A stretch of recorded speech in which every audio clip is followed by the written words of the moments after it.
Għafsa ta' buttuna l-bot mill-għajnuna, hekk se tfisser il-panic alarm li tnedit mill-Ministeru tal-Intern Tamir Żgħir li nħoloq biex iservi ta' punt ta' kuntatt tal dawk friski kbar ta' violenza domestika u f'qagħda mwera. Is-Supretendent u kap tas-Servizzi tal-Victim Support Agency Silvana Gafa tispjega kif f'ċirkostanzi bħal dawn il-persuna la jkollha ħin u lanqas il-faċilità li ċempel fuq il-free phone 112 biex tispjega x'inhu għaddej. Malli l-vittma ser tkun qed tafas il-panic alarm, dan ser jagħti signal lill-pulizija, l-control room tal-pulizija, u l-pulizija jintbagħtu fil-location li tkun qed turi l-alarm partikolari. Malli l-pulizija jaslu, il-pulizija ser jassessjaw is-sitwazzjoni xi tkun u jibdew l-investigations.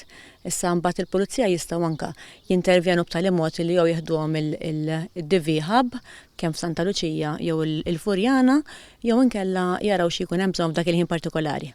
Eligibbli għal panic alarm dawk assessjati b'riskju għoli wara rapport fl-assa jingħata b'mod volontarju irid jiġi iċċarġjat u jrid jinżamm fuq il-persuna. Se jkun hemm informazzjoni ġeografika tal-vittma fejn tgħix, taħdem, tifrekwenta u aktar. Il-Ministru għas-Sigurtà Nazzjonali Byron Camilleri ddeskriva din il-panic alarm bħala għodda importanti ta' prevenzjoni flimkien ma' għodot u inizjattivi oħrajn li ħall-Gvern. Fakkar li fl-2020 il-Gvern waqqaf il-Gender Based Violence Unit wara il-Victim Support Agency b'aktar minn 6,500 ruħ jingħataw l-għajnuna inkluż każi ta' violenza domestika. Għal ukoll li fid-Domestic Violence Hub diġà marru 1,300 ruħ bit-3/4 minnhom jirrapportaw violenza psikoloġika. Għamilna anka preventive tool li tingħata l-informazzjoni dwar il-partner tiegħek, irrelevanti kux mara jew inkella raġel, u anke meta waqqafna l-ewwel hub.